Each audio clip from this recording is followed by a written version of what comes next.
Hello, my name is Christopher Renstrom, and I'm your weekly horoscope columnist here on Astrology Hub. And this time, I wanted to talk to you about Jupiter, the planet of good fortune and higher purpose, winding up its stay in the zodiac sign of Gemini.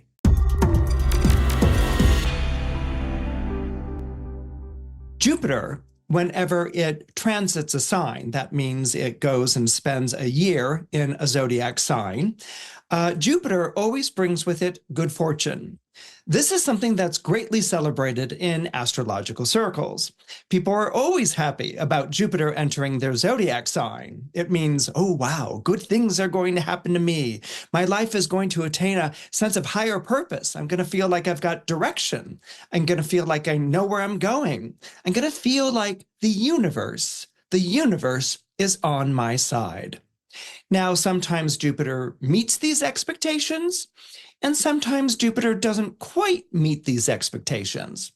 Now, some people are kind of like Jupiter. Well, it comes into your sign, and I didn't see my life greatly transformed. I didn't win the lottery. I didn't find out about a rich uncle living in Marseille who willed me a villa or something along those lines.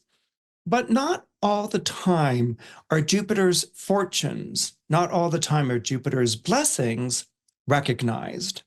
A lot of times we don't really recognize good fortune when it comes into our life. We expect something huge and dramatic, an enormous breakthrough, something that transforms our life absolutely dramatically. And sometimes we don't pay attention to the small graces, the small blessings that come into our lives. Now, Jupiter, when it's traveling through the zodiac sign of Gemini, tends to bring its blessings in smaller packages. That's because Gemini is ruled by the planet Mercury, and Mercury is a planet that's very involved in the day-to-day workings of our lives. Mercury is all about getting from here to there.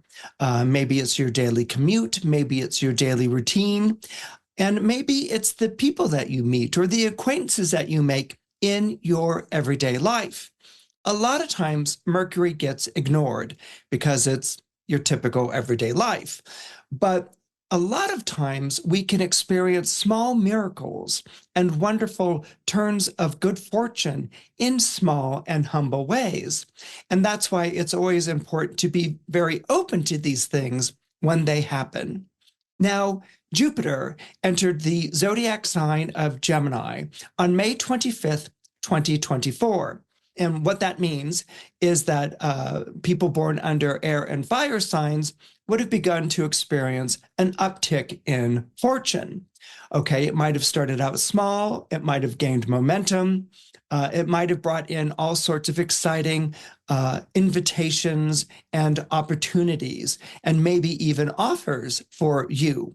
That would have begun around that period of time. So what would happen is that, for instance, okay, let's say you're born under the sign of Gemini. That's going to be an easy one to work with because we have Jupiter traveling through the zodiac sign of Gemini. In that May 25th period, you might have all of a sudden experienced things heading your way, going in your direction. It's kind of like the wind filling your sails on a sailboat and you beginning to move forward in your life at a nice clipped pace. Okay, so there's the feeling that the wind is at your back and that you're going from one good thing to another good thing, that things are turning out in your favor, and this is a really good thing. You know, you might even think of yourself as having the golden touch. All right, so during this period of time, things would have improved. You would have gotten heartening or encouraging news, support from people who are in your corner, recognition from people in high places, and it really would have moved you or propelled you forward into your life. Now, let's say around October 9th, 2024. Well, let's not make it the exact day. We don't really experience these things on exact days. Perhaps in the couple of weeks leading up to October 9th, 2024, if you were born under Gemini, you might have experienced Jupiter slowing down in the sky. What that would mean is that the good fortune wasn't coming as quickly as it had been. There wasn't that momentum. There wasn't that, exciting anticipation of checking out your bank account every day and seeing that, the coffers had filled just a little bit more than they had been the day previous. There would have been a feeling that your momentum, that your good fortune was slowing down, so that by October 9th, when Jupiter stationed in the sky came to a stop in the sky, Jupiter then began its retrograde. It then began its backwards motion, October 9th of 2024.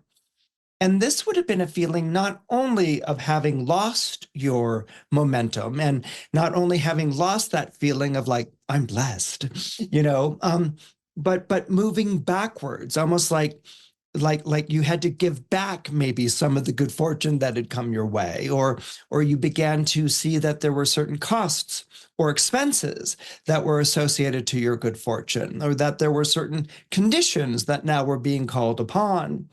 And so with this slowing down of motion, moving backwards in your life, in your forward momentum, it's natural that you would have begun to question whether you were on the right track. Is this something where, I had a lucky streak and now I've come to the end of it? Is this something where I learned the lesson that nothing comes for free in life and now I have to pay the piper in some sort of way? Or was this feeling that, my good fortune had gone as far as it could go, and now it's over, and I need to move on to something else, maybe move on to something different. And for some of you out there, you might have felt very much like, okay, that's as far as this good fortune went, and now I'm going to move on to something else, and you would have left the path that you were on. But for others of you, you might have felt very much like, I am onto something. I liked going this direction. I liked answering this call from my higher purpose. I liked the way that I was feeling. I really believed that I was being myself, or being true to myself. This might have been associated to a job or a position, benevolent circumstances, as I said, or things that had colluded or come together in your life to sort of lift you up out of where you had been. Maybe it was a rut, maybe it was a corner, maybe it was, a life that you weren't particularly happy or excited about living. Maybe it was a lifestyle that, felt empty, or like you were going through the motions. So you had this, exciting uplift of the Jupiter. It's moved backwards, and everyone's saying, well, move on to something else. And there was a part of you deep inside that was saying, I don't want to move on to something else. I really liked what I was doing. I really like who I am when I'm doing this. And maybe I'm not going to get paid much. Maybe I'm not going to get paid anything. Maybe this isn't a practical thing that I should be following, but it makes me feel like I have a purpose in my life. It makes me feel like I'm involved in some sort of, creative collaboration with the universe, or some other sort of invisible agency that was leading me down this road. I really had a sense of purpose. As I said, if you stayed with that sense of purpose, if you committed to that path that you were on, where you couldn't really see your way clearly, where maybe even doors were closing to you, and you were being told, take a detour, or get off this life path, or go back to where you were before, but you stayed with it, what you might have begun to feel around January 4th was a return of that momentum again, a return of that forward moving energy.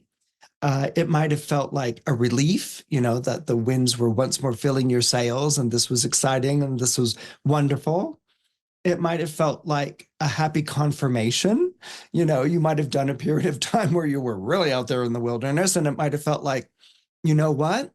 I was right to stay with this path. I was right to believe in myself. I was right to follow this sense of purpose, to answer this calling from my higher purpose. And again, that energy is beginning to build more again. It's going to feel stronger. And as a result, you're going to feel validated, and you're going to feel good about where you're going. So this is basically where we are with Jupiter in Gemini. As I said before, Jupiter is the planet of good fortune and higher purpose. But Jupiter in Gemini is not going to bless everyone equally. That's because Jupiter only spends 1 year in each one of the zodiac signs. There are 12 zodiac signs, and Jupiter does indeed take 12 years to go through all 12 of the zodiac signs. It spends 1 year there, and for 1 year, a certain sign is seen as being favored by Jupiter, receiving the blessings. But again, these favors of Jupiter, this favoritism from the giant planet, isn't just given to you gratis or unconditionally.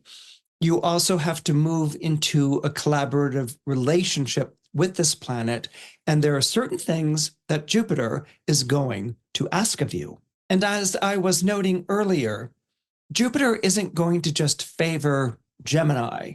Indeed, Jupiter would have favored all 3 of the air signs. So if you were born under Gemini, if you're born under Libra, if you're born under Aquarius, or let's say you have Gemini rising, or your Libra rising, or your Aquarius rising, these are all sails that have been lifted in people's horoscopes, sails that are looking to catch the wind, and they would have caught the wind. So the benefits that Gemini would have enjoyed this year would have also likewise been shared with the zodiac signs of Libra and Aquarius. But there are other zodiac signs that are going to benefit as well. And those are the fire signs, particularly Aries and Leo. And that's because Aries and Leo, being fire signs, form sextiles to the zodiac sign of Gemini. All right. Gemini is in the neighborhood of these 2 fire signs. The fire signs are only 60 degrees away from Gemini. So it's kind of like a neighbor. And so the fire signs, being of yang energy, a masculine energy, just like air, benefits from air through that understanding. Another sign that should have benefited, and the reason I say should have is because it's always a little bit iffy, would have been the 3rd fire sign, Sagittarius. Now, why am I throwing a sort of a wet towel on that idea for Sagittarians? And I can just hear you Sagittarians out there in the audience like, yeah, why are you crimping our style, Christopher? Okay, well, the reason is whenever Jupiter is traveling in an opposite sign, and Gemini is opposite the zodiac sign of Sagittarius. And what I mean by opposite is that they're 180 degrees away from each other on a 360-degree circle. Or perhaps an easier way to remember it is that they're 6 months away from each other in a calendar year, or 6 signs away from each other on the zodiacal wheel.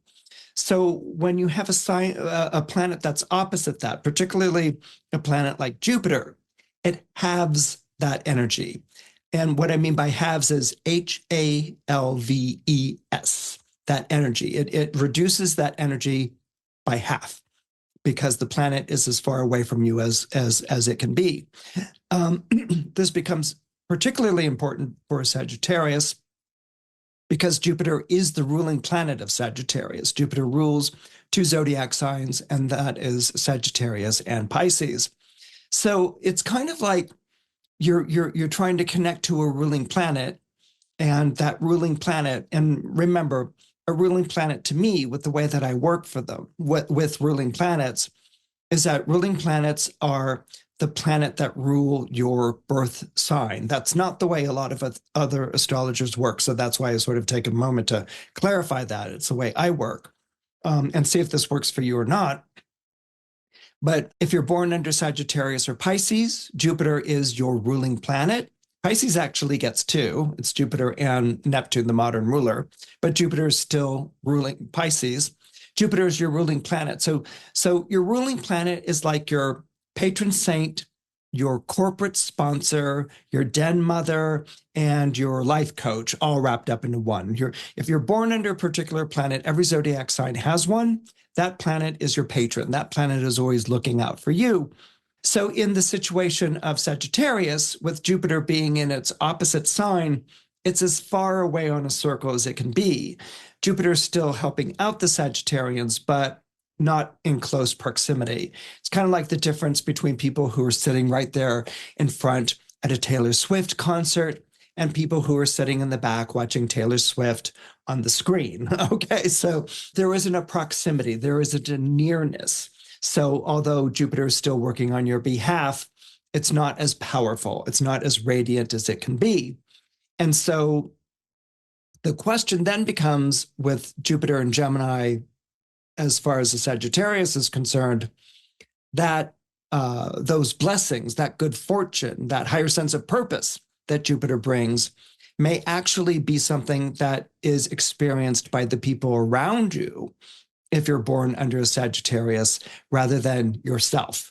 In other words, you might be like, oh, your spouse got a lucky break, or the person that you're seeing found out some fantastic news, or someone that you're a creative collaborator with, gets all the recognition and you don't, So there's a kind of thing of like the favoritism was shown to someone close to you, but not to you. And that's why I say it's always a bit of a mixed bag. That's probably a really good way to describe it. It's always a bit of a mixed bag when it comes to Jupiter traveling through your opposite sign.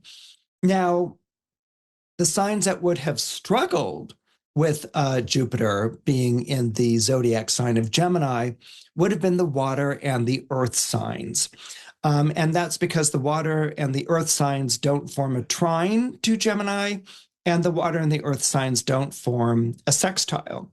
Trine is when you've got two planets in different signs, but they share the same element. So that's the most simpatico relationship that you can have between planets in astrology. It's really, really wonderful. Sextile is, as I demonstrated earlier, if you're in a fire sign and you're close to Gemini on the zodiacal wheel, then you get the benefit of the sextile. Not as good as a trine, but it's still, nothing to ignore. It's a wonderful thing. But when we deal with the water and the earth signs, they're either squaring the Gemini or they just don't get the Gemini. All right. It's not connecting in the best ways that it could connect, which would be trine, sextile, and even conjunction. And so what this represents is that Jupiter comes into Gemini, brings higher purpose, good fortune to the sense of Gemini, into the zodiac sign of Gemini. And how does this show up? This Jupiter in Gemini, how does it show up? Well, Jupiter in Gemini brings changes. And that's a word that we probably hear a lot. We're like, this is a year of change, or this planet is bringing change, or something along those lines. There are different types of changes in astrology. You can have changes as in a change of scene. I traveled somewhere else, or I changed up what I do in my day-to-day routine. So you can have a change of scene or a change of perspective. You can have catastrophic changes in which something really terrible or difficult happens and it's changed your whole world. You can have changes like adjustments, little things that you can do to improve a situation. Unfolding developments can be a change. And I'm saying this only to say that change is a word that's used really quite generally, but there are specific aspects to the notion of change. So what kind of specific changes does Jupiter and Gemini bring into your life? Well, what it brings about is changeability, okay? That circumstances are dynamic, that they're exciting, and that there are a lot of different changes that are going on in terms of, there could be options, there could be alternatives, there could be opportunities that arise.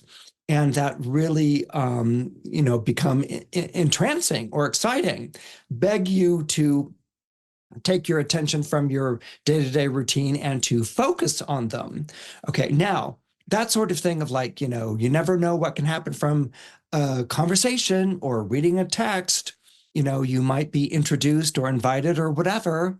Okay, air signs love this. It's part of the reason why air signs are addicted to their iPhones or their Android phones. It's like, you never know. You might hear something from out of the blue and it could change things completely. So air signs love this.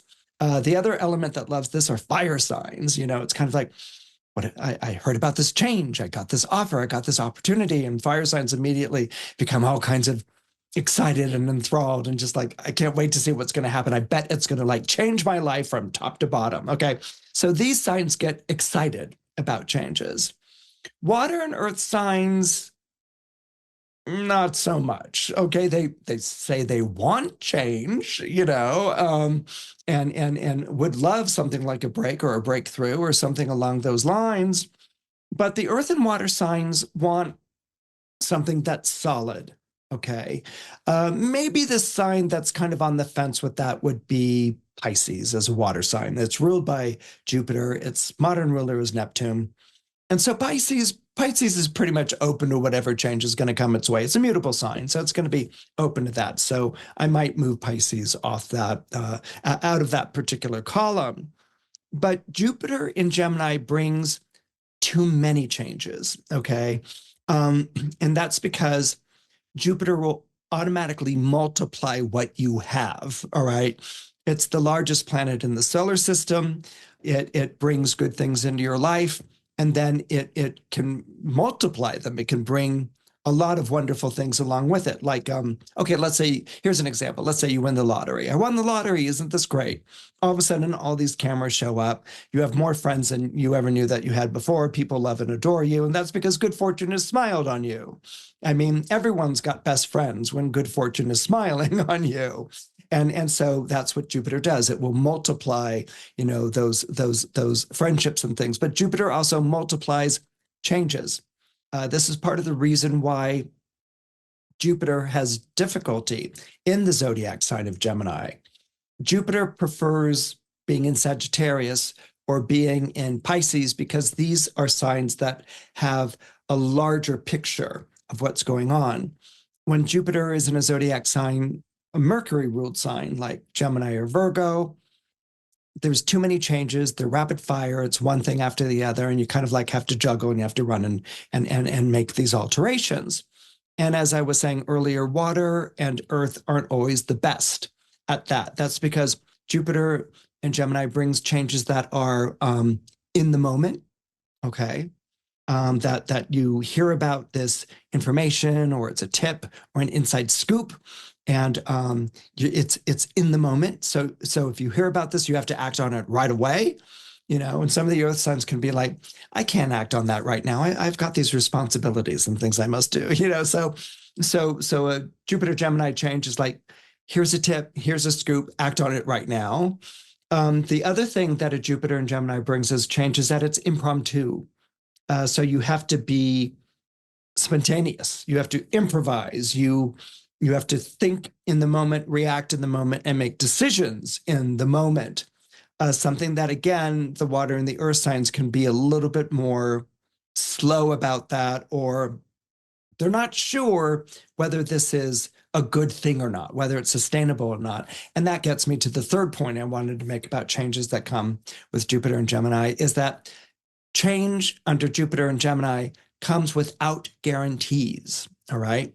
So you hear about an inside scoop, you get a tip. There's no guarantee that this is going to favor you. There's no guarantee that this lucky break has your name on it, okay? It's like a ball coming over the net, and like volleyball, a ball comes over the net, but there's no guarantee that you're the one who's going to get the ball. It could be different other people, on your team getting the ball or whatever have you. So there's no guarantee that this change is going to work out, or that it's going to stick, or that it was even meant for you. And that's something that can really get the Cancers and the Scorpios and the Capricorns to freeze up. Okay, they'll be like, if there's no guarantee to this, if there's, no underwriting of something, then, I'm not going to risk it. I'm not going to waste my time with this. I'm not going to. Okay, and so those signs can sort of turn up their nose or avoid or put it off. They have more faith in what they're building in their lives. I mean, those signs that I just shared with you, the Cancer, the Scorpio, the Taurus, the Capricorn, these are builders. Okay, so they want to take resources and they want to improve on their resources. They don't want to interrupt that project or that enterprise for something that isn't guaranteed, something that isn't locked in. Okay, and so that's where Jupiter in Gemini can be a little dicey, a little difficult for those zodiac signs. They don't really quite get how the Jupiter in Gemini works. Now, Jupiter will be in the zodiac sign until June 9th. On June 9th, it will change signs. Actually, Jupiter will move from Gemini into the zodiac sign of Cancer. And that's new playing field, new rules, and new beneficiaries that are going to be connected to Jupiter's change of sign. As I said, Jupiter brings, it is the planet of good fortune and higher purpose. And so when it's traveling through your sign, like it's traveling through Gemini, it brings good fortune and higher purpose to the zodiac sign of Gemini. Now, let's say you're not a Gemini and you have Jupiter in Gemini anyway. Is this going to affect you? Is this Jupiter's passage through the zodiac sign of the Twins going to affect you in any sort of positive way? And that's an absolute yes, okay? You could be Scorpio with Jupiter and Gemini. It's going to be an uptick in fortune. You could be born under Cancer, have Jupiter and Gemini, and it's going to be an uptick in fortune. Because that Jupiter and Gemini, even if it's not your ruling planet, like what I was demonstrating with Sagittarius, that Jupiter and Gemini that you have in your birth horoscope apprehends the energy of Jupiter. It understands Jupiter. There's a sail on your boat that's open, that's been unfurled. And that Jupiter being in Gemini, and if you've got Jupiter in your chart, in your birth chart, this would be called a Jupiter return. Jupiter has returned to the zodiac sign it was in on the day that you were born. You have an unfurled sail. And so you have something that's able to catch the wind. Even if your sun sign is a sign that just doesn't even get Gemini, cannot make even heads or tails of Gemini, it's still going to be responding in a positive way to Jupiter passing through the sign. So this is a good thing for people born with Jupiter in the zodiac sign of Gemini. But let's say that in your chart, you're not a Gemini, and let's say that in your chart, you don't have Jupiter in Gemini. Is it affecting you at all? What I would advise that you do is that you look for where Gemini appears in your horoscope. Everyone has Gemini somewhere in their horoscope. You may have a planet there or you may not have a planet there. And that's because we have 12 houses in a birth horoscope. And each one of these houses, you can sort of think of it as, I don't know, have you ever played Monopoly? If you look at the game board Monopoly, there's all these different properties, and there's jail, and there's pass and go, where you get a benefit, every time that you pass go.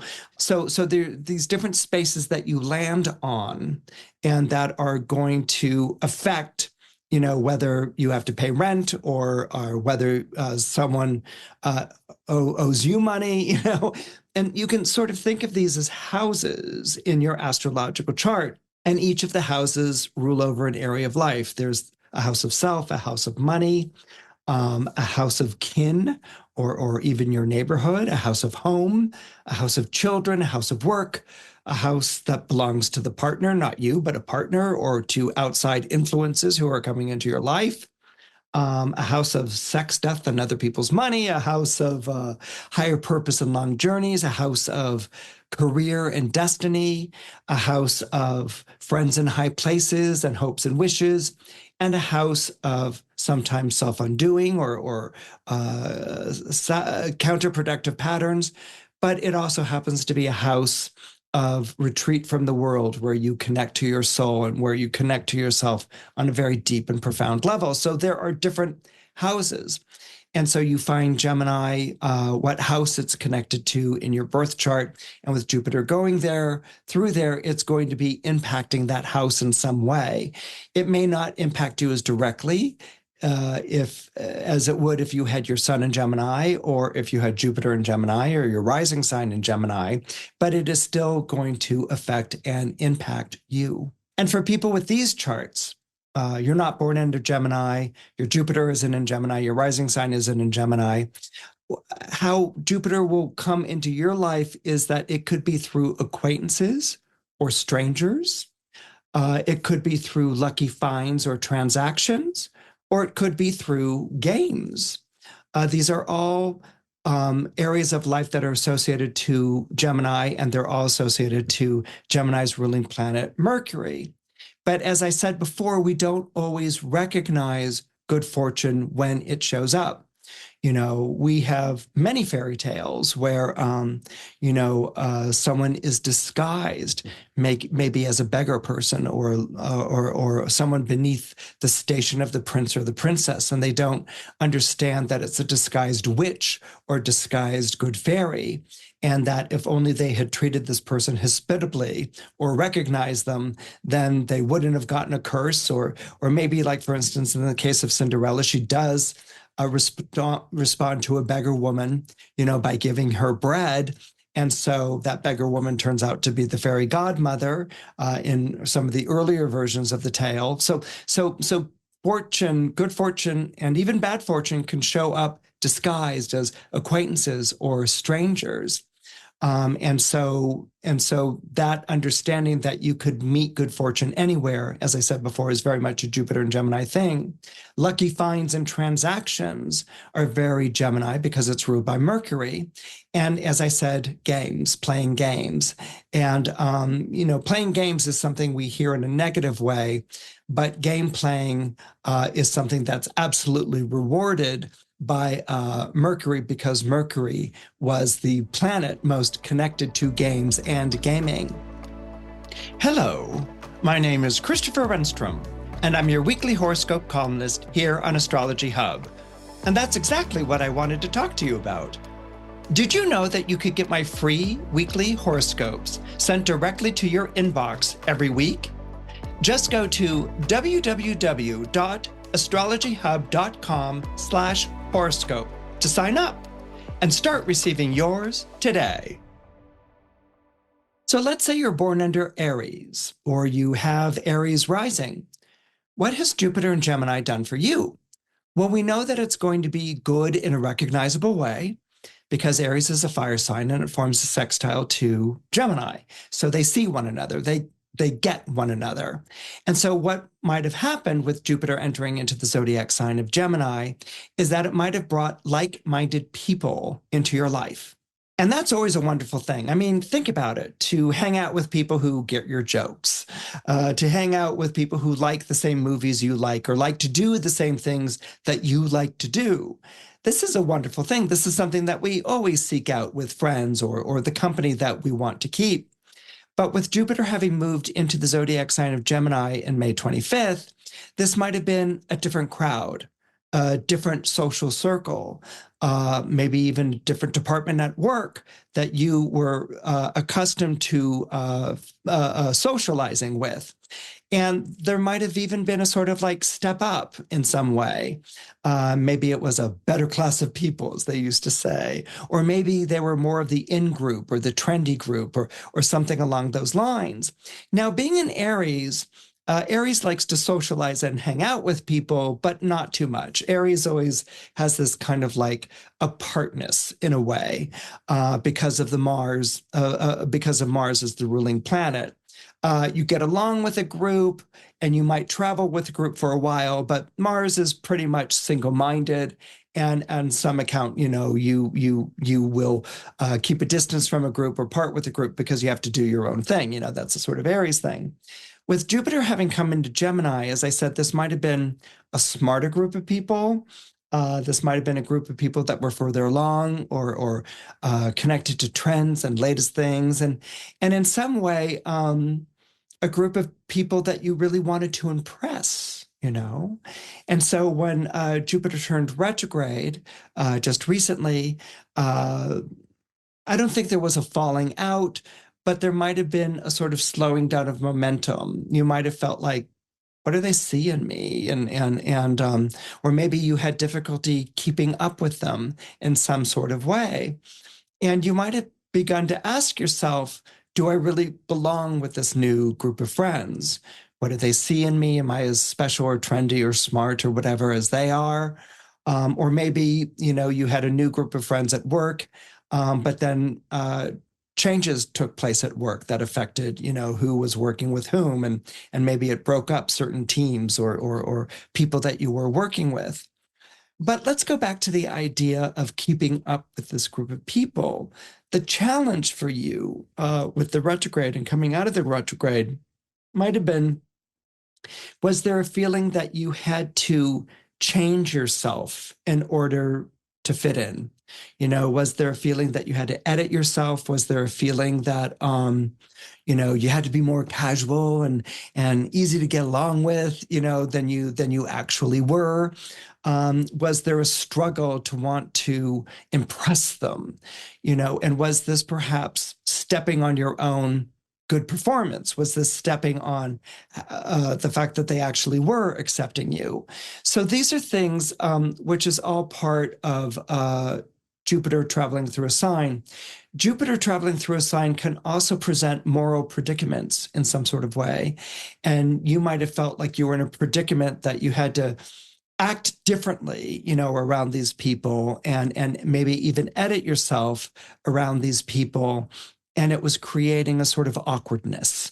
Maybe they were responding to you like, you don't seem really comfortable with us. And maybe you were like not really comfortable with them, those sorts of things. These ideas will become pertinent on March 30th and then again on May 30th. And this might be a period of time where hopefully you break through that awkwardness, you get back to what you had going into these types of situations, or it might become something in which becomes worse. If it breaks in the direction of getting back that grace and that comfort, this is great. This would be wonderful, wonderful news. But if it's something in which it really is, very uncomfortable or you feel so down on yourself, then it might be a good idea to sort of take a break during that period of time, because ultimately you want to feel like you're still who you are in a social situation. And if you've got a new set of friends or new people that you're working with, you want to feel like they're backing you up and you're backing them up, but for the best of reasons, not because you're trying to force a fit, but because you really enjoy each other.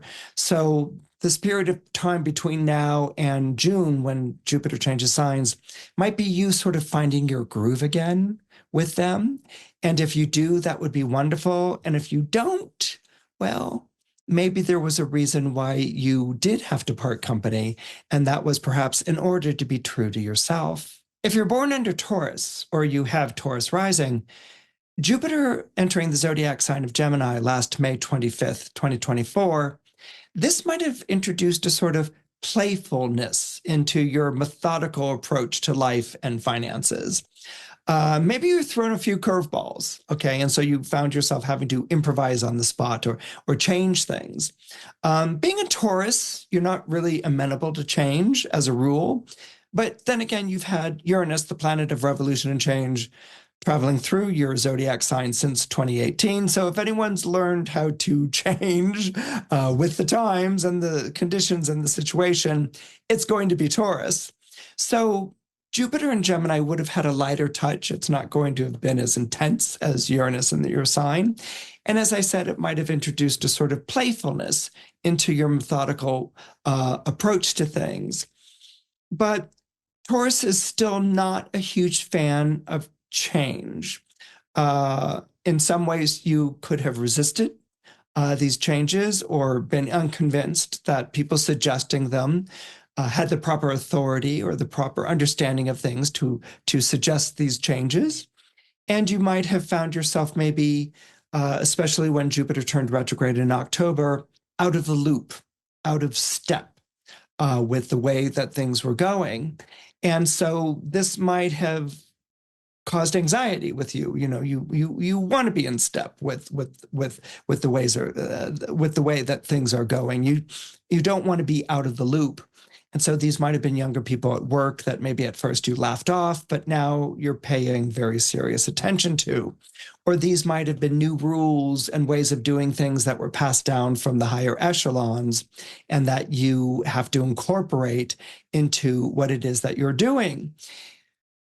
The benefit of Jupiter in Gemini is to make you more curious and to make you more experimental and to make you more exploring, to make you more playful, you know, and you know, not saying no right away to things that are different or that are changed. And so this would have kind of been the moral to the tale. I would say this is the moral to the tale of Jupiter traveling through the zodiac sign of Gemini, but it's changing the way, it's changing things that give you a sense of security, like finances or property. It's changing the things that you're used to doing that always produced the promised results. And so as a Taurus, you may find yourself split with this, well, you know the maxim, if it ain't broke, don't fix it, you know? And that can be a Taurian thing. It's like, this is why Taurus will say no to change, because Taurus is always suspicious that people are introducing change just for change's sake, or on a whim, or as a caprice. And so as a Taurus, and particularly an earth sign, your time is money. It's valuable to you. You don't want to do things that are capricious. You don't want to do things that are a waste of time. You don't want to make a change and then the change has been made and everyone discovered, oh, it's not going to work out. And you have to like change it back to what it was before, you know, which is kind of the Taurian point of view about things. But even changes like, you know, caprice, something that's introduced from out of nowhere, something that seems silly, can still lead to something a little bit more profound than, see, I told you not to change it. That kind of caprice, that kind of chance change, that thing that gets you to think outside the way that you normally do things, that automatically affects the way that you think. It automatically affects the way that you problem solve. And it automatically sort of, and especially because we're talking about Jupiter, it broadens your horizons. Okay, your world becomes a bit more open. Okay, and you're open to things like suggestions or different ways of thinking or of being. And this is something that I want you to keep in mind between now and when Jupiter changes signs in July. A big date for you is going to be March 2nd. This is going to introduce a change like I was talking about that you go ahead and do, but you become very worried that maybe it was better the other way. Okay. Now, if you were a mutable sign, this sort of like, oh, here's a change, but maybe it was better the other way, that wouldn't bother you. Okay. You'd be like, okay, maybe it was better the other way, or maybe it's better like this. That's not a hard thing to do. I can make these adjustments. You know, I can improvise. You're a fixed sign. You don't improvise that easily. Okay. So it could be this feeling of like, now it's ruined, you know, should never have changed it. And what I want you to know on March 2nd is that if you change something, you can always change it back again, you know, hold on to the previous draft or what it originally looked like or what the original idea was. But sometimes you can change and then there's the impulse to change it back, but then you discover a third thing, which is a way to incorporate the two ideas to come up with something different. It's a composite of the ideas that might have been conflicting, but it may actually end up being stronger. And that's something that I want you to think about on March 2nd. Now, if you're born under Gemini or you have Gemini rising, we kind of talked about what Jupiter and Gemini has been doing for you. You know, that there should have been this experience of an uptick in fortune, of things going your way. And again, with the retrograde in October, a feeling of being out of step with that, or maybe things not going your way, maybe drop in momentum. Or it could, very simple, what the retrograde could also have brought is what I call the careful what you wish for, it just might happen syndrome, that things go your way, these fortunate things happen, and then all of a sudden you're in the driver's seat or you're in the winner's circle. And, there are consequences, there are expectations, there are things that you're carrying on your shoulders now. You're being scrutinized or watched in ways that you weren't before. But it's better to be in good fortune than not in good fortune, as I think most people would argue. My big concern for you with Jupiter moving to wind up its stay in Gemini, it changes signs in early July, enters the zodiac sign of Cancer. My big question for you is, do you feel like this has made you a good person? All right. And that's kind of a heavy question. But the reason I ask it is twofold. Jupiter is a very moral planet. And Gemini is moral, but it's not stuck on being moral. Now, that doesn't mean that Geminis are like evil or anything like that. But what it means is that Geminis will bend a rule. Geminis will check out a loophole. Geminis believe very much that, the way that you get to something is what's important, all right? As long as you arrive at where you wanted to go or you get the prize that you have. So following the hard and fast rule, okay, Geminis can get very impatient with that. And Geminis have been around the block a little bit too much to believe that. A lot of times people follow rules, but they don't get as much as they could get if maybe they improvised on the rule or did some creative interpretation or played around with it a little bit. And this, of course, is a reflection of the inventiveness and the mischievousness of Mercury, which is the ruling planet of Gemini. Mercury will always favor those who win the game, who outsmart and who outwit. And sometimes outsmarting and outwitting leads you to go outside the game or the way that the game is typically or usually played. And this, again, brings about the inventive qualities of Mercury and the inventive qualities of Gemini. But have these good things that have happened to you made you a good person? What does that mean? Jupiter is a benefic. It believes in good things coming into your life, and when you're dealing with a Jupiter, particularly in Gemini, good things come into your life through strangers or acquaintances or a crazy way that events worked out that you didn't predict before, taking risks, taking a gamble.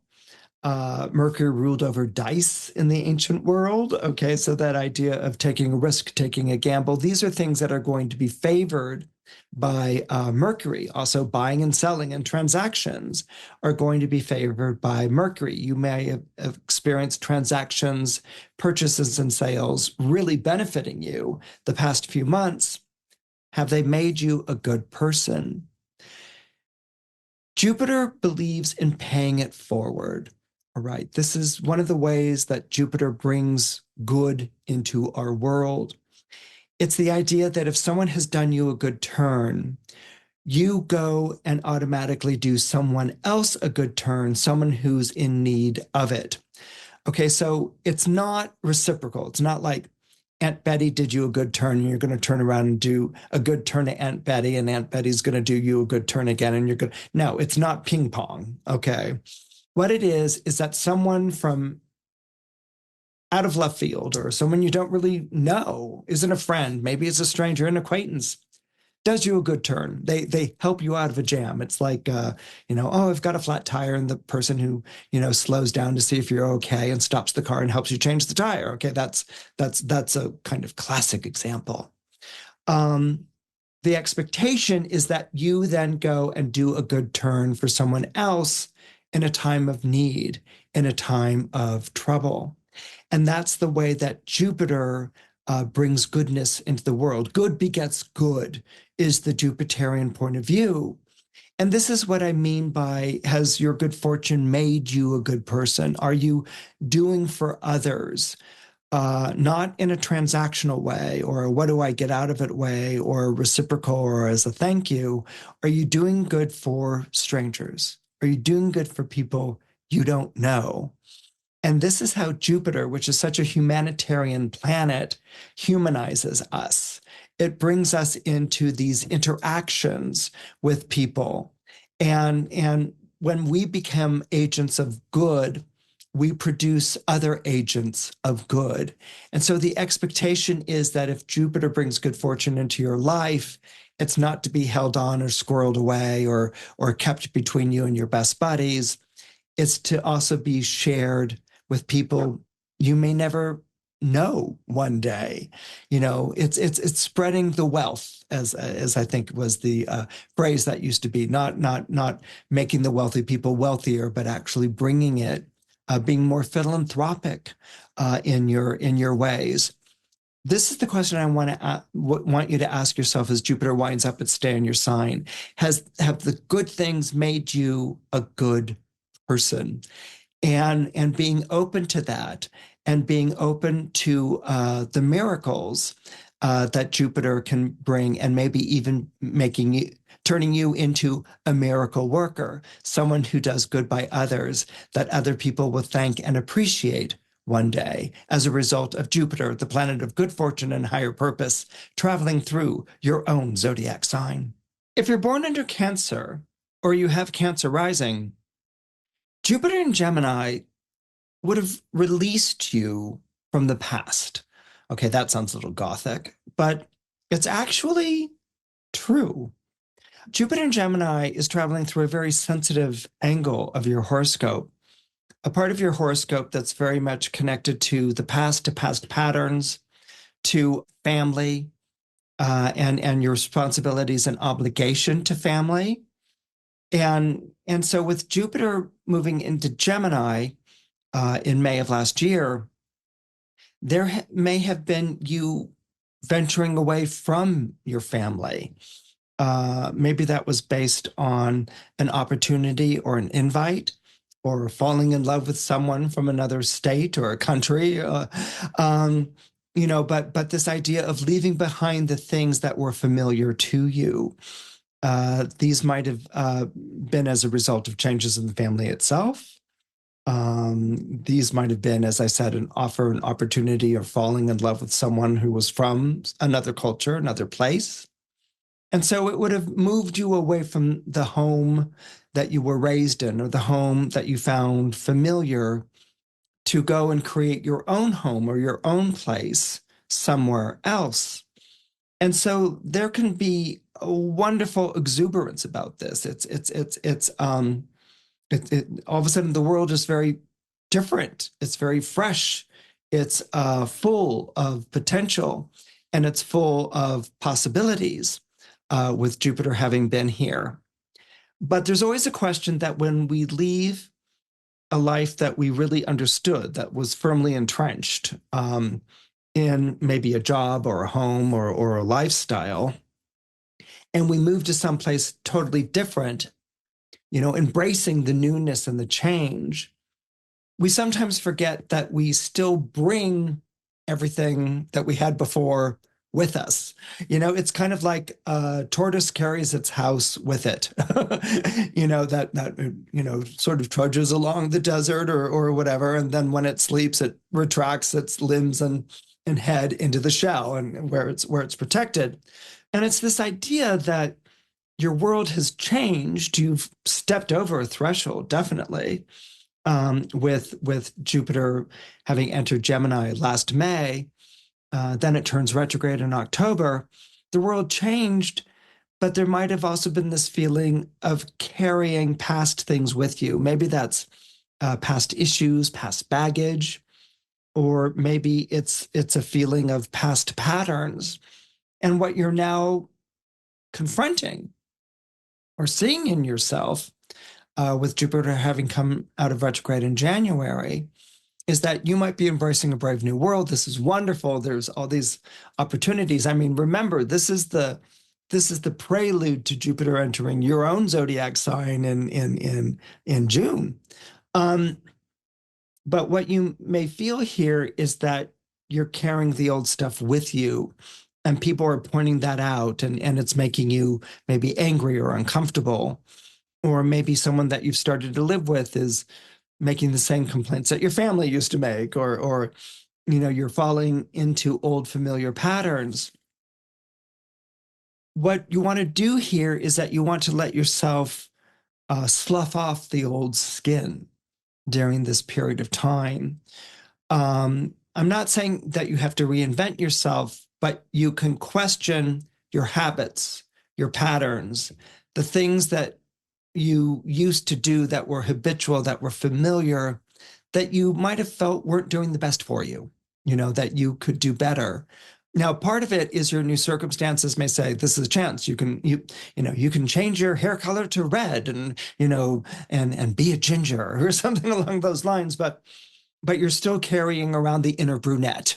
All right. So this period of time between now and when Jupiter changes signs, think about what you can unload that you don't like about patterns that repeat themselves in your life. Maybe it's habits, maybe it's routines, maybe it's behavioral patterns that you don't think are really the most constructive.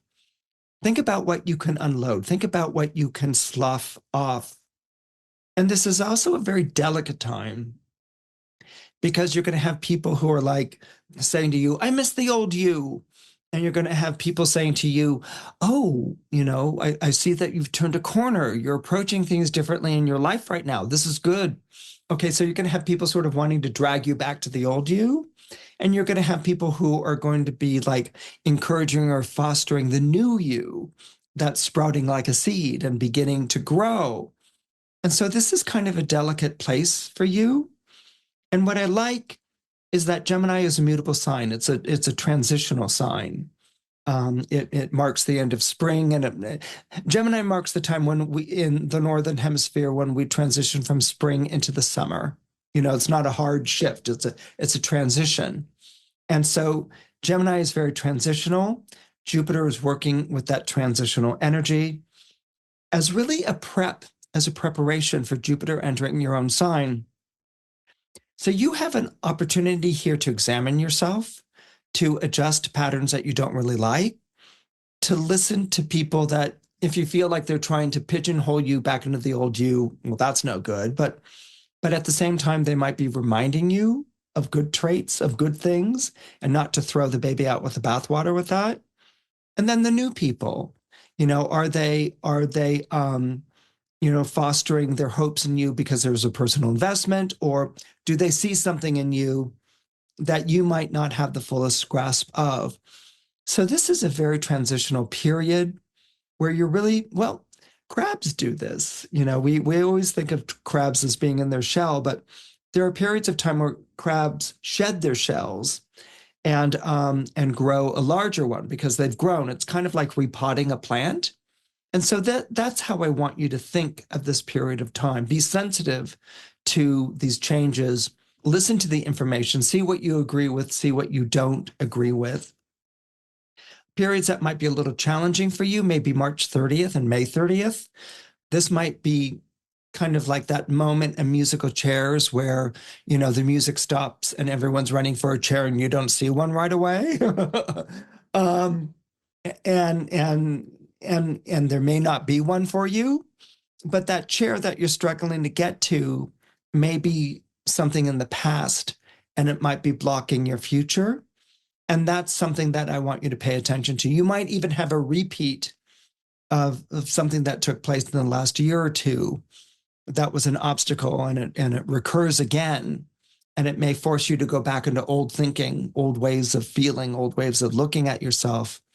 And March 30th and May 30th may be those dates where they're really kind of like the planets are really kind of like pushing you over the threshold into that part of yourself that's growing, that's becoming much more you, something that you'll definitely be experiencing the closer we get to when Jupiter enters Cancer in early June. If you're born under Leo or you have Leo rising, Jupiter in Gemini has brought people into your life who can open doors for you.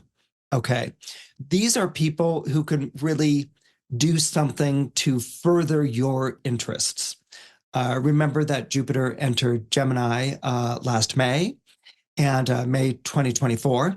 And so this is when you would have experienced maybe an influx of patrons or of sponsors. I mean, these are two types of people that are very much associated with Jupiter, someone who patronizes you or sponsors you or backs you in some way.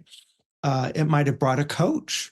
It might have brought a mentor, people who are going to help you to improve and become a better person with an objective in mind.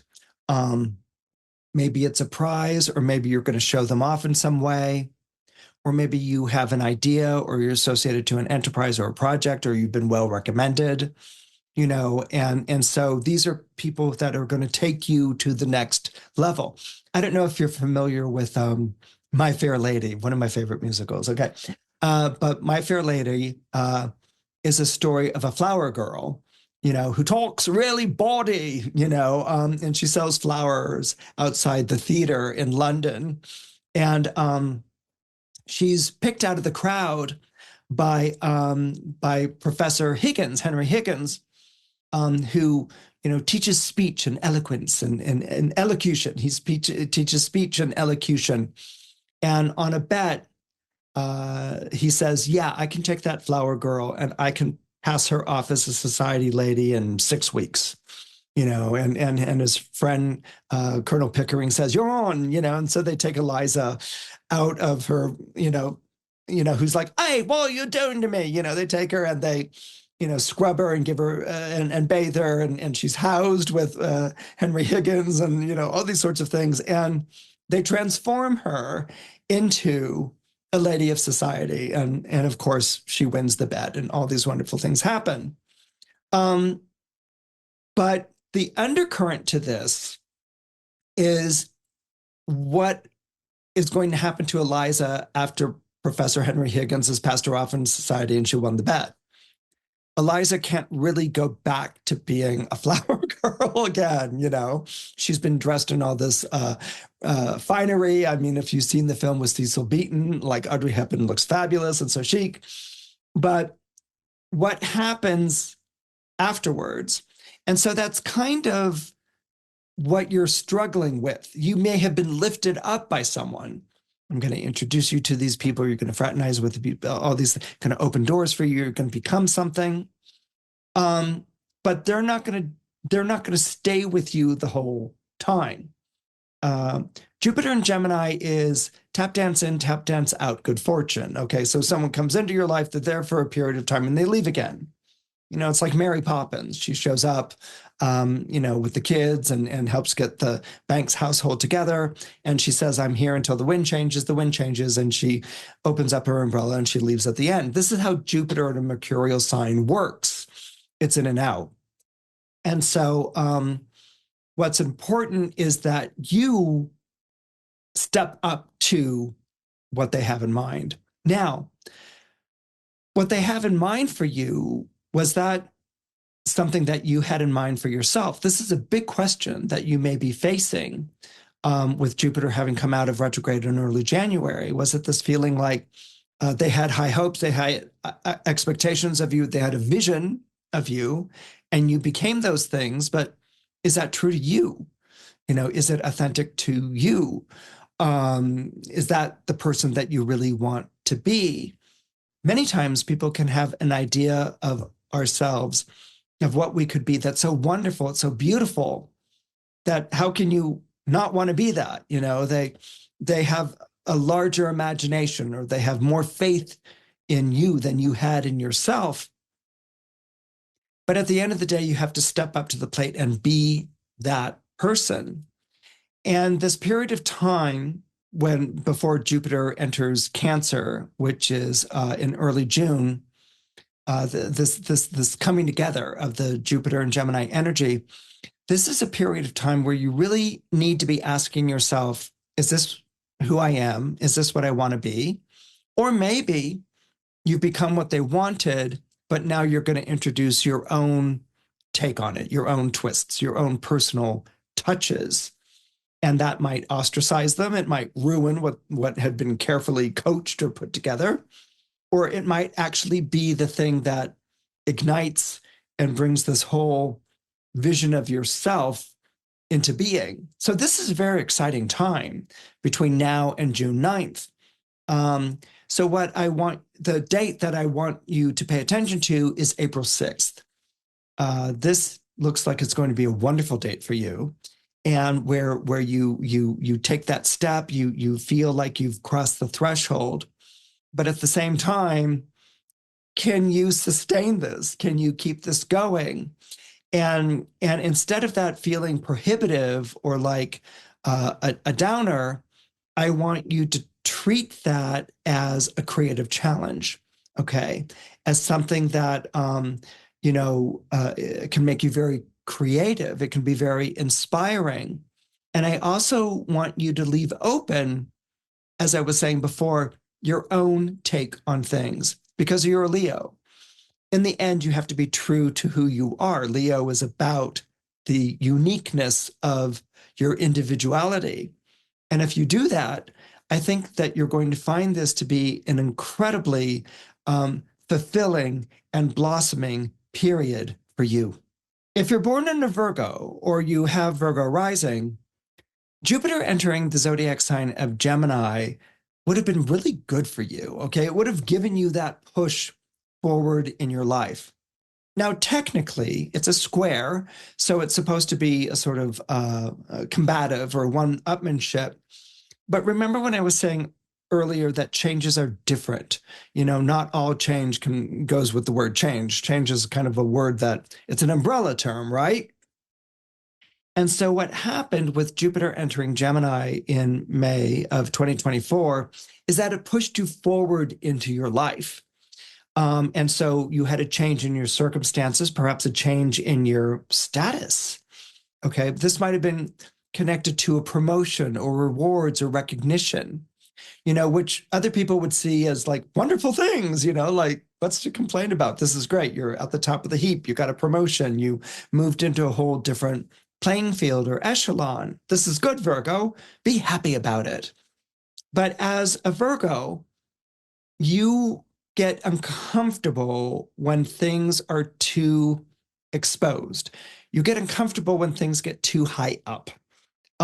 You prefer a more behind the scenes situation, and you prefer to be an influence that's more indirect than direct.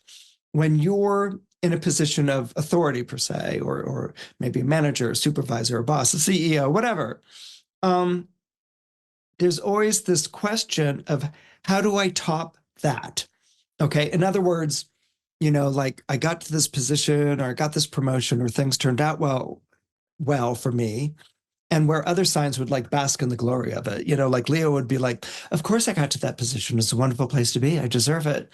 Virgo is always like feeling a little bit counterfeit, a little bit of the imposter syndrome, along with the anxiety of how do I top what I just did? So that feeling almost in competition with yourself, and that idea of bettering yourself, this is different than Virgo's typical relationship to bettering themselves. Virgos believe in self-improvement. I mean, they're a sign that will campaign for self-improvement, even teach people how they can improve themselves. And they enjoy positions where they're helping people to improve themselves. But when you're in a leadership position or supervisory position, there can be a feeling that you still have to earn this, that you have to show that you're in charge. And this is where Virgo can have a bit of difficulty. It's almost like, what does being in charge mean to you? And are you exercising your authority gracefully? Are you exercising your authority comfortably? Or are you acting in a way that you think authority figures should act, And that might have been connected to that Jupiter retrograde. And it might be something that you're working out now that Jupiter is moving forward again. I think the big thing that I would say that I would counsel you to focus on, a good question or a good idea between now and when Jupiter changes signs in early June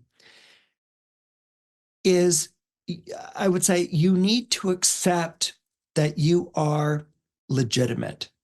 All right. Now, this is different from you need to accept that you like yourself, or you should love yourself or like yourself or whatever. I'm not going to do that to you. Virgos are far too self-critical. This idea of like, I should like myself, immediately diminishes with the first critique that comes into their minds. Okay. What you need to do is accept that you are legitimate. And I like the word legitimate because that sets up a standard of measure, a standard of rule. What is legitimacy? And it's a way of judging a situation that's not based on your person or what you think about yourself. What is the standard of excellence or measure for the position that you find yourself in? Are you doing it? Are you legitimate? And I feel like the sooner you can accept your legitimacy in this position of authority, you may find yourself in the position of authority that you came into somewhere between May 25th of 2024 and now. The sooner that you can sort of accept the legitimacy, the less you may feel like you have to play act or cover or pass yourself off as, okay? And that's something that's going to really be a salient issue for you on March 2nd. That difference between, am I playing at authority or am I an authority? And what does an authority mean? Being an authority doesn't mean dressing down people or bossing them around or throwing your weight around or getting them to kiss the ring or anything like that. That's not true authority. True authority is humor, it's patience, it's wanting the best for people. And, if someone doesn't work out, bringing that to a conclusion, being in a position where you have to say, I don't think this is working out. It's not a great fit. And maybe you should move on. So being an authority is like making making the decisions, but making the decisions in a way that really ennoble and support and encourage people to be the best that they can be. And of course, the more that you encourage people to be the best that they can be, the more they're going to support and encourage you in being the best you can be. And the more that you feel that, the more comfortable you'll feel with this position of authority that you are now exercising in your life. If you're born into the zodiac sign of Libra, or you have Libra rising, boy, has your world changed dramatically since May 25th, 2024. This is when Jupiter entered a part of your chart that would have broadened your horizons. It would have enriched you personally and spiritually. And it would have taught you more about life in that period of time than years that have gone by before. And that's not only because you've had Jupiter moving through the zodiac sign of Gemini, which is in trine to Libra, so it benefits you. Not only have you had Jupiter in an auspicious position, but you've been dealing with the solar and lunar eclipses that have been rolling through your sign for the last year and a half. So there are a lot of changes that have been taking place in your life, and you may be in totally different situations and maybe even experiencing a totally different cast of characters. Now, Libra is a zodiac sign that always works with partnership, the idea of partnership, and the dilemmas of partnership and the pluses of partnership. Libras feel most comfortable when they're in a partnership. It can be a romantic partnership. It can be a professional partnership, a creative partnership.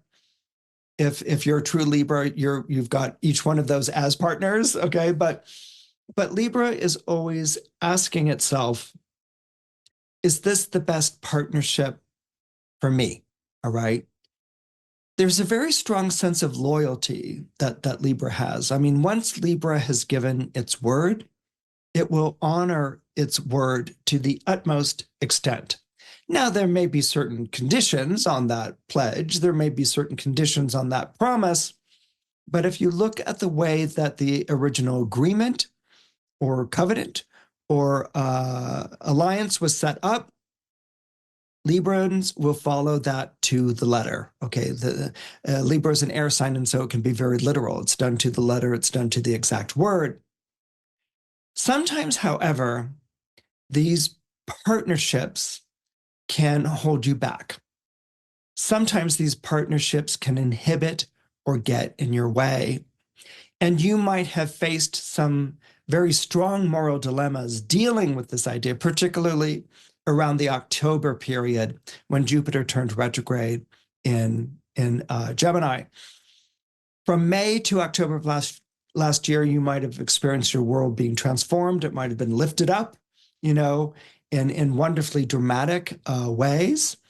And then when Jupiter turned retrograde in October, you would have faced a price. There would have been costs, conditions, things thrown down on it.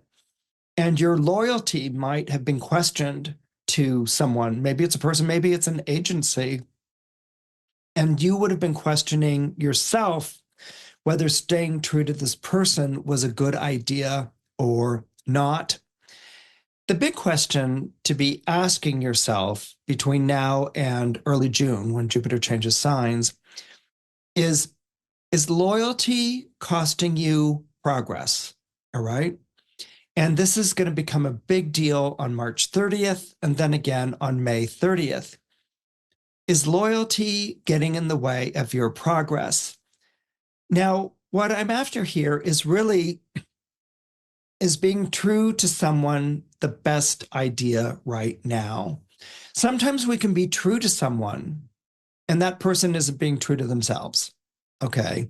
And so if that person isn't being true to themselves, that's going to impact us, because we've become associated to that person. Sometimes we can also be made to feel, not necessarily by the person, it can be by ourselves, Sometimes we can be made to feel like we owe others more than we do. And that's something that I want you to really reflect upon. As Jupiter picks up momentum again in Gemini and offers and opportunities and introductions come back into your life again, sometimes we can be made to feel like we owe more than we do. And is that something that's holding you back? So what I see for you between now and early June are some very serious questions about certain relationships and associations in your life. And where we have serious questions, we're also going to have serious decisions followed by serious actions. One of probably the biggest moral predicament that I see coming your way is that acting on your own may throw into question or maybe even dissolve a certain partnership or association where that person's loss of you or that person's loss of status or standing that they had because you were behind them, where that person's loss moves into a plus in your plus column. That person's loss results in your gain. And you may have guilt about that. You may have ambivalence about that. But what's important is you putting yourself first right now. It's really, really very important, especially with the planets that are showing up. Will you lose your benevolence and caring about someone and loyalty? No, that will all be there. But it's been a while since those loyalties, let's call them that, since those loyalties have really been looked at. And now is the time to look at them, because a partnership should benefit both people. It should not benefit one person at the expense of the other. And in this case, that might be what's going on with you. The other person might be benefiting and you may not be. So what we're talking about here is, in the language of Libra, the rectification of the balance and some uncomfortable moments.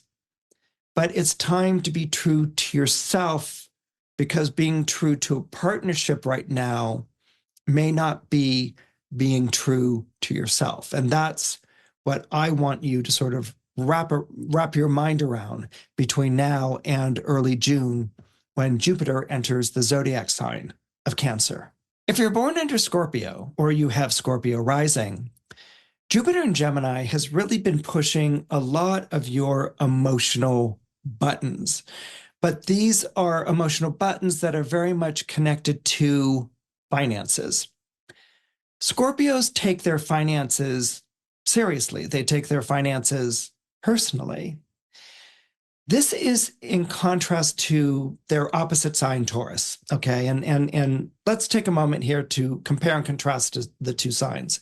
Taurus is a zodiac sign that's associated to the spring season here in the Northern Hemisphere. Things are starting to grow and to prosper, bloom, and the spring has really gotten underway when the sun is in the zodiac sign of Taurus.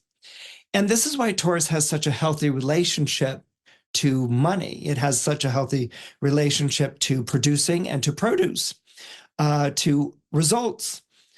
Taurus knows that if you work hard and smart, that you're going to produce wonderful results and that you'll get paid the money that you deserve to make for your hard work.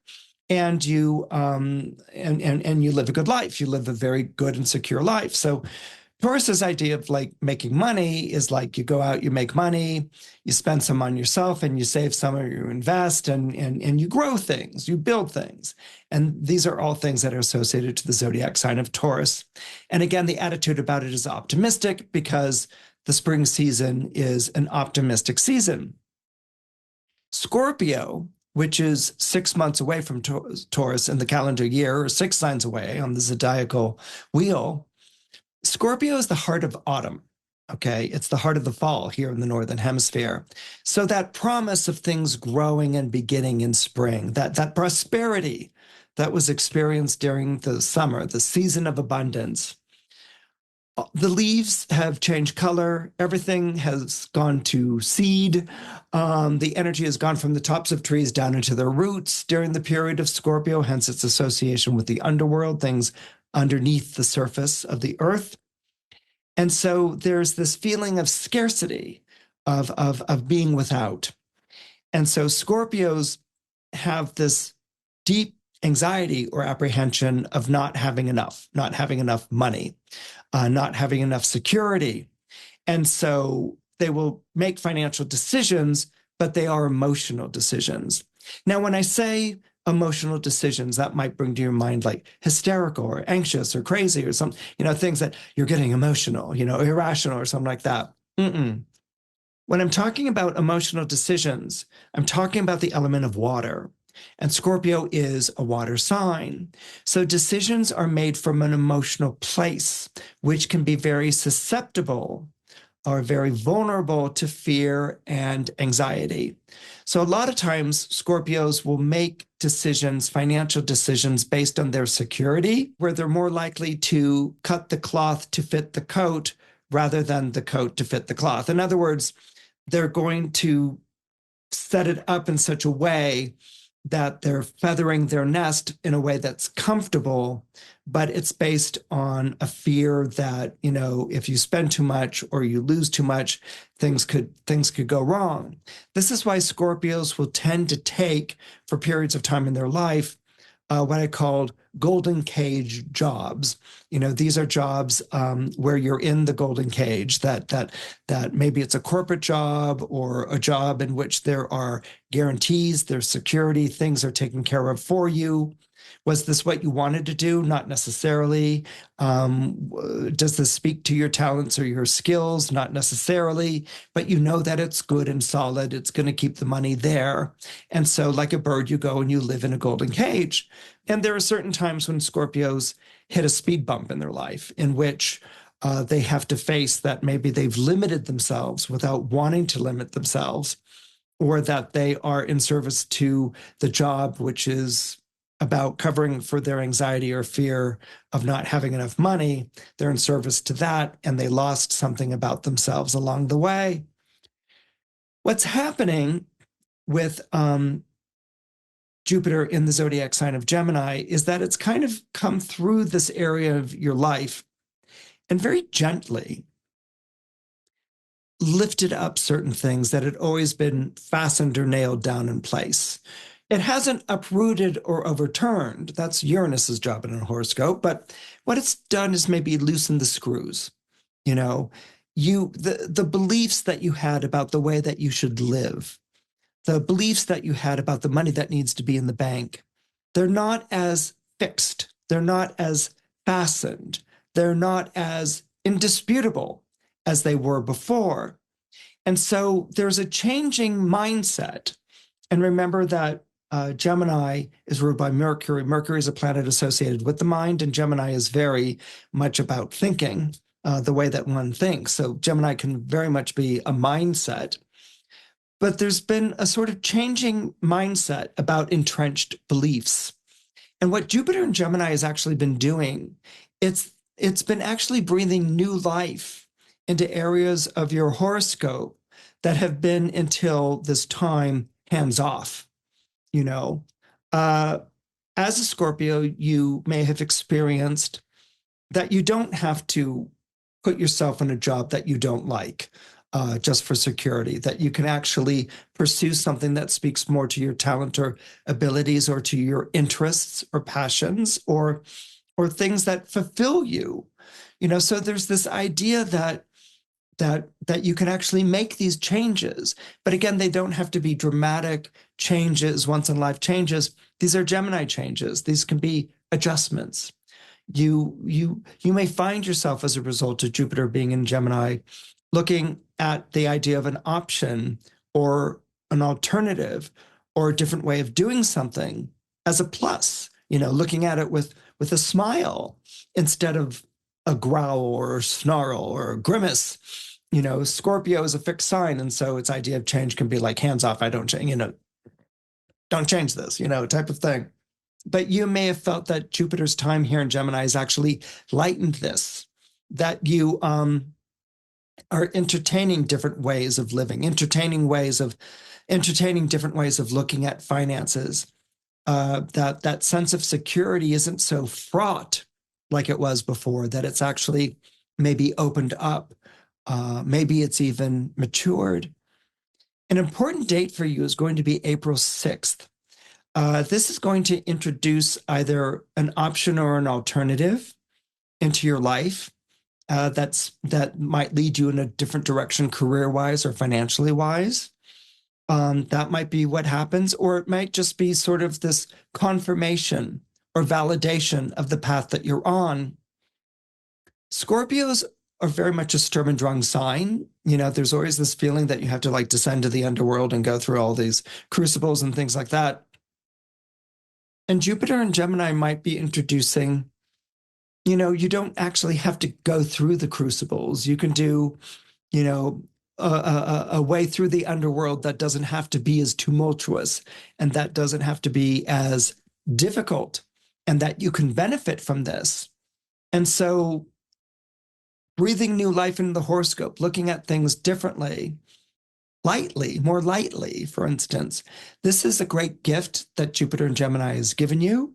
And this is something that you can definitely take with you into June, when Jupiter enters the zodiac sign of Cancer, which is a water sign just like you, and becomes a more trining, encouraging, and supportive type of energy in your life. If you're born under Sagittarius or you have Sagittarius rising, we talked a little bit about Jupiter traveling through the zodiac sign of Gemini earlier. Jupiter in Gemini traditionally brings in a new love. Okay, it traditionally brings in a new relationship, a new association.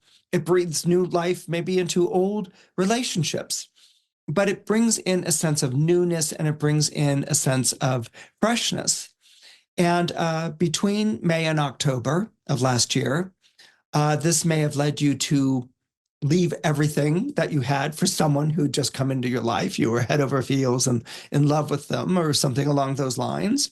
Or it might have led you to choose the life that you have, the life that you've built over this new person coming into your life. And so you would have sacrificed that new person coming into your life to stay with what you have. And that might have been a very deliberate and very mindful choice, something that was done around October of last year. But Gemini does everything in twos, and Jupiter coming out of retrograde is often a do-over. And so you might find yourself back at this crossroads again with the person. So, let's say you left a life that you had set up for yourself, or a job that you had set up for yourself, or a lifestyle that you had set up for yourself to pursue something new and different. And if that didn't work out, you may be returning back to this relationship or this job or this lifestyle, wiser, maybe a bit penitent, and you may find yourself being accepted back. That there isn't any shame in the decision or the choices that you made, that you were legitimately missed, and that your departure might have raised questions about complacency, about how things needed to change, and your absence might have introduced that realization or that understanding. So there may be a reunion that is set up for you with something that you had left or departed between now and June, when Jupiter enters the zodiac sign of Cancer. And then let's say you stayed with what was familiar, with what you knew, that you said no to the new paramour, you said no to the new job, you said no to the new invite, and you stayed with what you had. You stayed with what's familiar. You may realize with Jupiter coming out of retrograde that you're still missing what you were looking for. That person who had come into your life, or that opportunity was really right on, that and that you regret having not pursued it. And so you may find between now and early June, the person's come back, or someone who's like that person has come back, or that opportunity resurfaces or reappears in your life. And that you needed, we sometimes in our decision making, we need to take risks. We need to take risks of trying something new. It doesn't work out, okay? Or we need to take the risk of, we have to stay with something that's familiar and say no to something new, and to realize that that's the way that we should have gone. We don't get punished for making what we might think of as wrong choices. We need to have a process to our decision making. Not everything is going to work out just because you choose it. And sometimes we discover what's right by things not working out, or by making a choice that we thought was right, but then we realize wasn't. And so this is really what's going on with Jupiter coming out of retrograde in your opposite sign of Gemini. The goal here is to find the right fit for you, whether it's a person, a job, an opportunity. And it's something that you'll be tested on March 2nd, when again, it's kind of like, I'm returning back to this decision that I thought I had made last year. Is that the right thing to do? Sometimes we have to have that repeat in order to feel like, okay, this time I am making a choice. I am making a decision mindfully, and not wistfully or casually or desperately. Okay, so a repetition of finding yourself at the crossroads is not a bad thing. It's actually, in some ways, the best way to make a decision. And that sort of repetition of the crossroads, do I stay or do I go, reappears again on March 2nd. And I know from what you've experienced that you're absolutely going to make the right choice for you.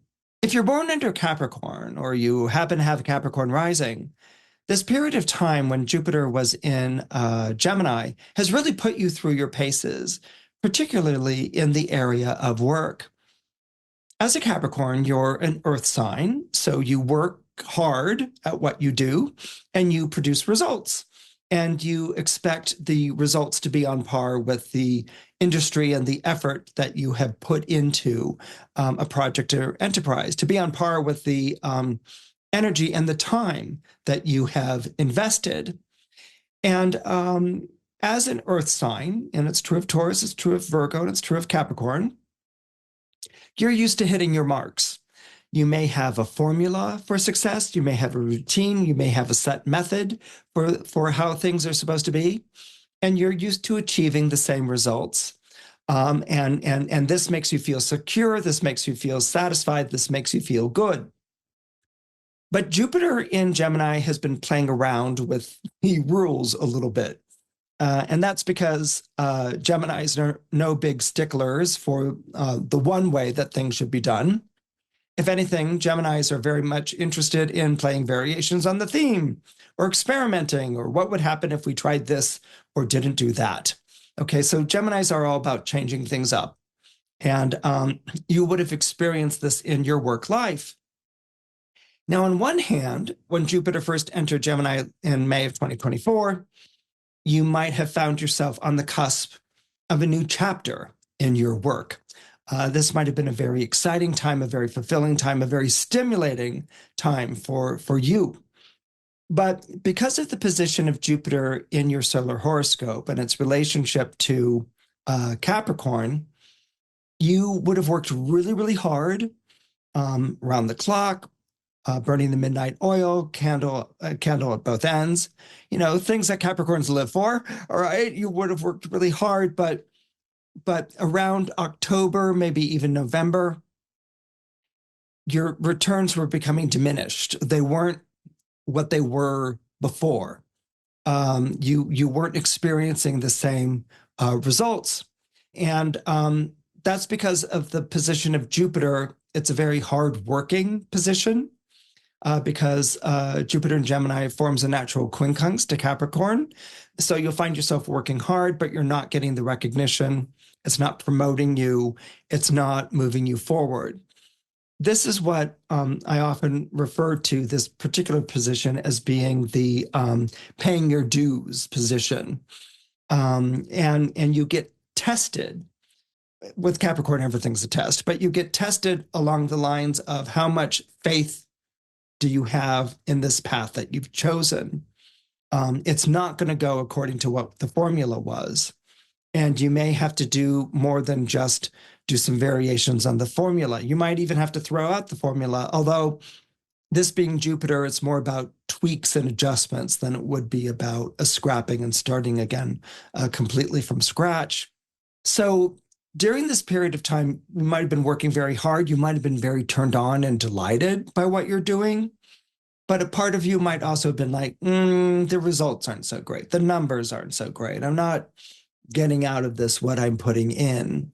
And what I want to say to you is that you need to sort of stay in that mental space of it being all right, that you're not getting everything out to what you're putting in. Because you would never experiment, you would never explore, you would never discover something new if you did something the same way over and over again. And the stars know you very well. They might even know you a little bit more than you know yourself. And they know that withholding or not giving you the results that you seek are going to actually push you to try harder. Okay, other signs would be like, oh, that's a sign of defeat. This is a waste of my time. I'm not going to do this.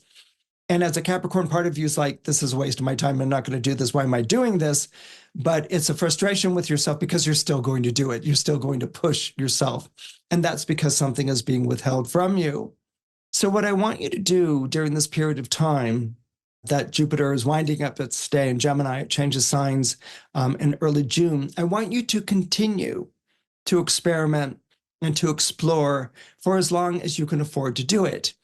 Now, I know I sort of introduced an idea there for as long as you can afford to do it, but I'm talking about afford to do it in terms of, you feeling stimulated by what you're doing, that you feeling enlivened by what you're doing. Let that work as the yardstick, as the measure.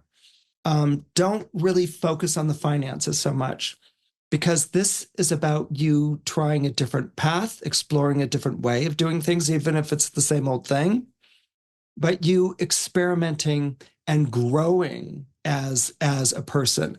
We oftentimes talk about growing as a business, but this is about you growing as a person.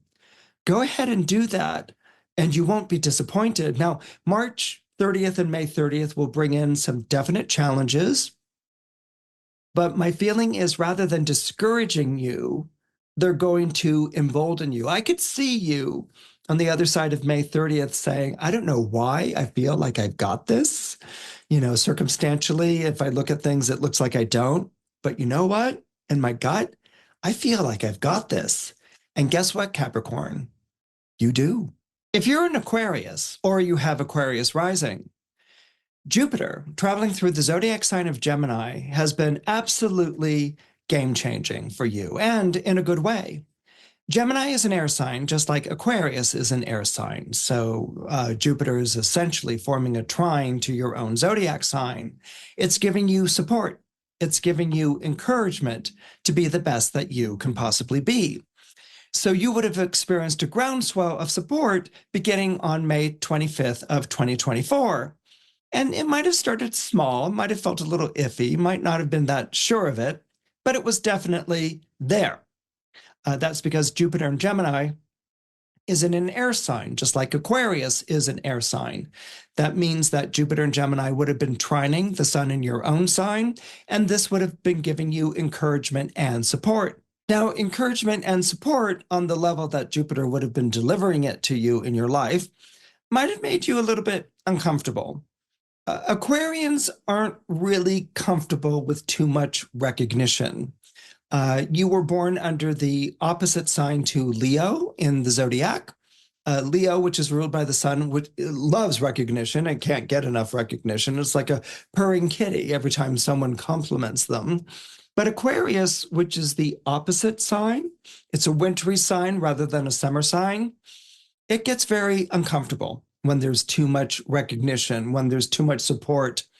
And it gets uncomfortable, not because it feels like it's going to do something wrong or that it's undeserving, but that it's physically not a comfortable sensation. And that's why Aquarians will often change the subject or the topic or even deflect the attention that is being showered on them. Now, does this mean that Aquarians don't need the recognition? They don't need the support? No, they need it. And they need it very, very deeply. But they don't want anyone to know that. So there's always this feeling that as the Aquarius is deflecting attention away from itself and maybe praising the work of someone else, there's always this feeling of like, but I like being praised. I like being seen and recognized, and maybe even, why am I doing that? But it just comes from, it's almost like a reflexive reaction more than anything else. But Jupiter turned retrograde in October of last year. It was moving backwards in the sky. And so it was going against that attention and the support that you were getting in the earlier part of the year. You might have felt like the wind went out of your sails. You might have felt like people were questioning whether you were up to a job or whether they should be supporting you in your efforts. You might have felt like you were questioning yourself as well. And what this would have set up would have been this feeling of like, well, maybe it lived its life. Maybe I got this attention and the support and I did good things and got praise and that was great. And now people are finding me less than, or maybe old hat or something like that. Maybe it's lived its life. And you might have even adopted a sort of philosophical point of view about your achievements, like accomplishments are ephemeral, they come and go, and one shouldn't put too much stock in them or something along those lines. Nevertheless, this period of time that Jupiter was retrograde would have made this new feeling of recognition matter to you, okay? Before in your life, you might have, as I said, deflected attention, praised someone else, something along those lines. But during the fall and the winter, early part of the winter, you might have felt like, no, I did this. I deserve this recognition. I deserve this praise. I deserve this, and I like this. I like this feeling. I want to own it. And that's a big deal for an Aquarius, to own that recognition, to own that attention, to own that praise, to not deflate yourself, to not minimize yourself, and to take that in, to soak that in. So this is something that Jupiter in Gemini has brought to you. And by it working in conjunction with Pluto moving into your sign, there's a real feeling that you're your own person, that you're actually owning who you are as a person. You're owning your individuality. You're owning your status. You're owning your place in the world. And right now for you, that should be a pretty good time. Now, Jupiter, when it goes through a sign, will always introduce a moral quandary, a great moral question. And the great moral question that's being asked of you, and one that you'll be wrestling with between now and June when it changes signs, it enters the zodiac sign of Cancer. The great moral question will be, are you staying true to yourself? Now, as an Aquarius, that might have been an easy question to answer before. You know, you could list off your principles. You could list off your politics. You could list off your ideals, the things that you believe in. And you were true to those things. You were true to the principles. You were true to the ideals.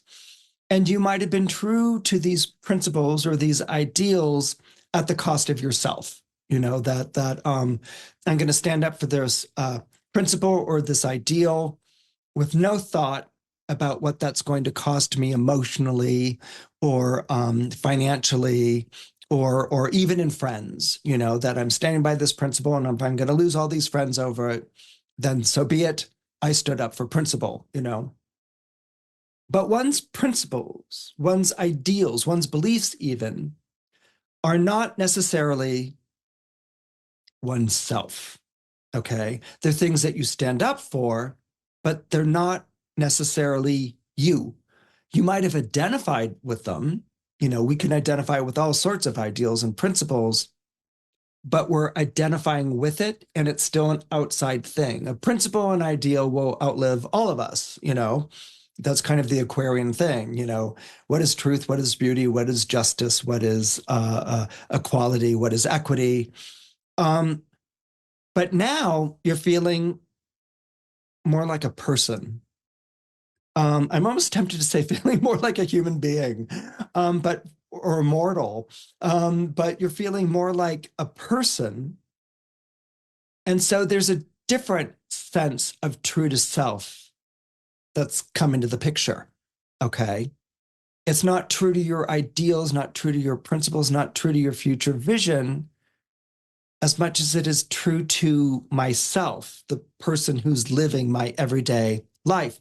Gemini will always ground us back into our everyday life selves, our everyday life lifestyles. And so this is a new sensation, and it's being stoked and strengthened by Pluto in your sign. There is a me now that you're carrying inside of you. Before it was like consensus, what's good for the group, what benefits everyone involved, and if that means I have to deal with something less, then so be it. Now you might find yourself saying, I don't want to deal with less. I want that reward. I want that recognition. I want to fulfill myself. So you're not so much tying your wagon to the stars in the sense of like tying yourself to a principle or an ideal, as you are centering it in who you are. And that's going to be a moral dilemma, because when we center things in ourselves, and for some of you Aquarians not being used to centering it in yourself, you have to deal with the idea of selfishness, okay? Now, if you're used to always factoring yourself into the equation, you can look at selfishness and you can laugh it off or see it humorously or see it as something I'm a work in progress. I'm always trying to make myself more selfless. But if you're not used to being selfish, that can kind of become a blind spot. And that's something that I want you to sort of work with again between now and early June. Your sense of self is really strong right now, but how mature is it? How sophisticated is it? It's kind of like when you go and work out for the first time, you're like, oh, this feels great. And you come back with like, my muscles hurt, you know, but you keep going to the gym and you build up that strength. The more you get used to living in a self, which is yourself, which is who you are, you're going to grow more comfortable with it and more familiar. But for now, it may feel a little bit weird, and it may be a little vulnerable to extremes. But that's a growth process. That's something that you grow into. Anyway, these are the things that I want you to keep in mind as Jupiter winds up its stay in Gemini and really sets the stage for your ruling planet, Uranus, your modern ruler, Uranus, entering the zodiac sign of Gemini this July. If you're born under Pisces or you have Pisces rising, this period of time when Jupiter has been traveling through the zodiac sign of Gemini has really brought up issues of home, hearth, and family. You may have experienced changes in your own family roster. You might have just had a new child, a newborn come into your household, or you might be experiencing empty nest syndrome where your children have left the nest and now you're on your own and you're looking at a different way of living your life in a home environment. These are things that are often associated to Jupiter traveling through Gemini in relationship to Pisces. There may have been a move or a relocation, or you might be looking at a move or a relocation during this time, maybe even kind of fancying it. But what we're really sort of getting at here is this idea of being between here and there. Okay. Now, as a Pisces, you might laugh at that idea. You might say, Christopher, I have lived my entire life in a transition state between here and there. Okay, and that's fair, all right. But you may actually be looking at a decision, a concrete decision, a tangible decision of, do I stay here and go there? Or do I stay no to there in order to stay here? So there's something that's riding on this where you have to make an actual decision.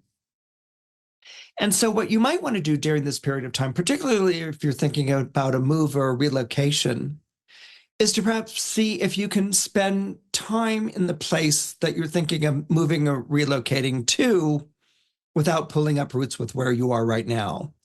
I don't know. Let's say your company's thinking about sending you to a different branch or something like that. Is there a way that you can start traveling to that other area so that you can get a sense of what that department is, or what that neighborhood is like, or what that state or even country may be like, so that you can get a sense of that ahead of time, so that it's not a clean break with what you're used to, with what you've had, and so this is something that might be doable.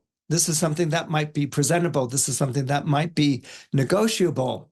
Or then again, maybe you started a relationship since Jupiter entered Gemini, May 25th of 2024, where you're, you have your own place, they have their own place, and you're going back and forth, and maybe you're leaving things at their place and they're leaving things at your place, and you're kind of working with this here or there, thing, or here and there, and then trying to figure out, well, what's the next step? How do we come together here? Together, maybe in the same home or the same place. And so that may also be something, maybe during this period of time, particularly during Jupiter's retrograde in October, you might have been making a decision as to whether you're in or out when it comes to a commitment relationship. It could be work. It could be a place to live. Am I in or out with this? And this is something that's going to become very key, very prominent on March 2nd, when you may be actually faced with the decision that you have to make a choice about that. So, again, the more that you can rehearse, living here, there, living there, going back and forth, that you can sort of ease yourself into the idea of taking one of the options off the table, where you have to be either here or there, and that's going to become more definitive. The more that you can rehearse and play around with that idea between now and when Jupiter changes signs will be very strong. But there may be something that really acts as an uptick on March 2nd, where let's say you're renting an apartment and you find out that your lease is up or they've sold it. Well, then you do have to move in, or then it is like, okay, am I going to move in with the person I've been seeing? So So March 2nd might almost be when an option is taken off the table or your hand has been forced in some way. Another thing that may be going on during this time is you really sort of reconnecting to your roots or your ancestral origin. That might be an interest or a fascination with family tree and ancestry and things like that. But it might also be connected to a re-embracing of something that was traditional in your family. We all go through periods where, we break with our family, and sometimes we break with a family for good. Maybe our family was very religious and we're not religious. Maybe our family was very scientific and intellectual and we've become very religious or very spiritual. There may be a break with what the family plan was for you or the family setup for you. What can happen with Jupiter going through this part of the chart is you kind of reconnecting with the family again. And it could be a reconnection in which, you broke with the family culturally or belief system if there's such a word as that. But now you've come to a place where you really understand it. Maybe you want a little more religion in your science or a little bit more science in your religion or something along those lines, where you come full circle and come back to embrace and appreciate what were maybe tenets of the home that you were raised in. But if that doesn't happen, there could be a growing sort of sympathy or an understanding. Who knows? Maybe you're ready to talk to that part of the family that voted for the opposite party in the last election. and now you're at a place where you can just sort of talk to them as human beings again. You may still be as politically divided as ever, but there may be more of a flexibility, more of an understanding, more of a grace that you're willing to extend or that they're willing to extend to you. It might be the simple fact that they miss you or you miss them. And then finally, there may be a sort of realization, an understanding about your own father. You might be at a place in your life where your father had made some very dramatic or impactful decisions on you, and you're at a place where you can really understand why your father made those decisions or what was going through your father's mind. And you may not agree with those decisions, but you certainly get it. That often happens when we start raising children. We form a complete understanding of what it was, a complete appreciation for what our parents went through raising us, Or it might happen when there are certain crossroads that your parents, particularly your father, stood at and had to make a decision, that it's not until you've reached this time in your own life that you can really appreciate what was going on with him. So there's really kind of a coming back to yourself that goes on with Jupiter being in this Gemini placement. And this idea that even though you've come back home or you're reconnecting with family, that doesn't mean that you've left everything behind, that you're still who you are. And so whatever this move or relocation, which I feel is kind of in the cards for you, this period of time of Jupiter winding up its stay in Gemini between now and early June, this is kind of a precursor, or this is kind of a preview to Uranus entering Gemini in July.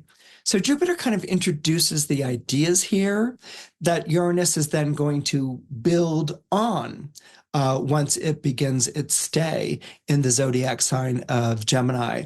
So you can kind of see this as a kind of preparation or a preview of what's to come.